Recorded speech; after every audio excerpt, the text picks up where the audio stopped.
Iran's foreign minister has landed in Islamabad and US special envoys are on their way in what could be a fresh push to restart stalled peace talks. But even before the talks begin, there's confusion over whether they will happen at all. While the White House says senior envoys Steve Witkoff and Jared Kushner, they'll hold in-person talks with Iranian representatives in Pakistan.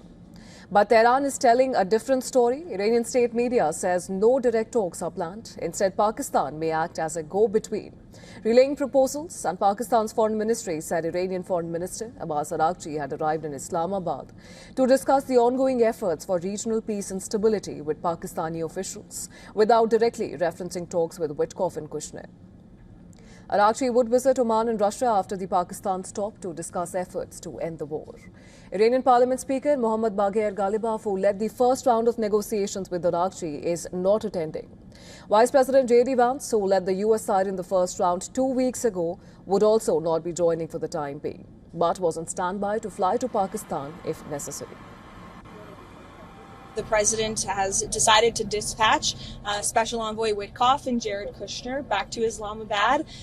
The Iranians want to talk. They want to talk in person. And so the president is, as I've said many times to all of you, always willing to give diplomacy a chance. So Steve and Jared will be heading to Pakistan tomorrow to hear the Iranians out.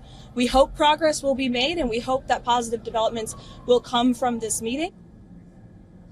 While major gaps remain between both sides ahead of the talks, Iran said that the main subject in the negotiations was no longer the nuclear issue, but instead ending the war in a way that secures the country's interests. Listen to this. The main issue is ending the war in a way that secures our interests and demands.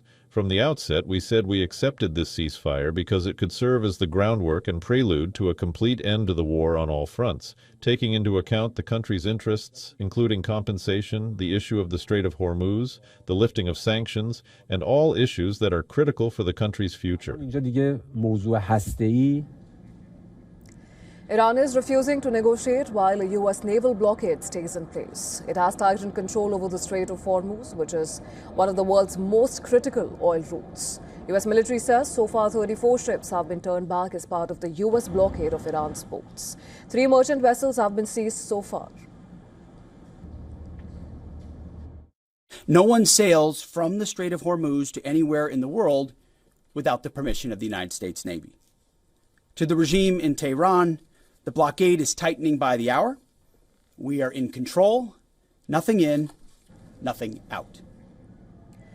U.S. has deployed a 3rd aircraft carrier to the region, the USS George H.W. Bush. It now has 3 aircraft carriers in the West Asia region for the first time since it's waged the 2003 Iraq War. And according to the U.S. Central Command, the 3 battle groups comprise over 200 aircraft and 15,000 sailors and Marines.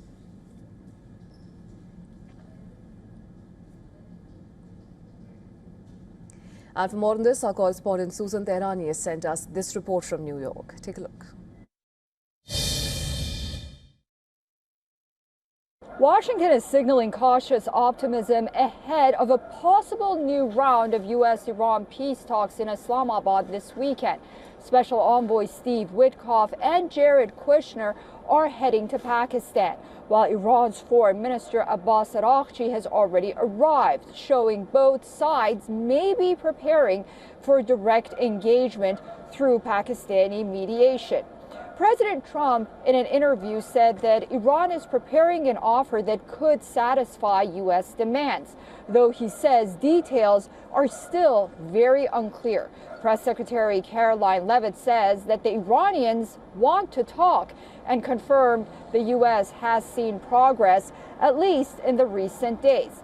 At the same time, pressure remains high and intense. Defense Secretary Pete Hegseth warned Iran still has time to quote-unquote choose wisely, saying that the U.S. naval blockade will stay in place as long as necessary and could collapse Iran's economy if a deal is not reached. Vice President J.D. Vance is also on standby. While he will stay in Washington for now, he may be headed to Islamabad if talks progress. Susan Tehrani reporting from New York for WION World is One.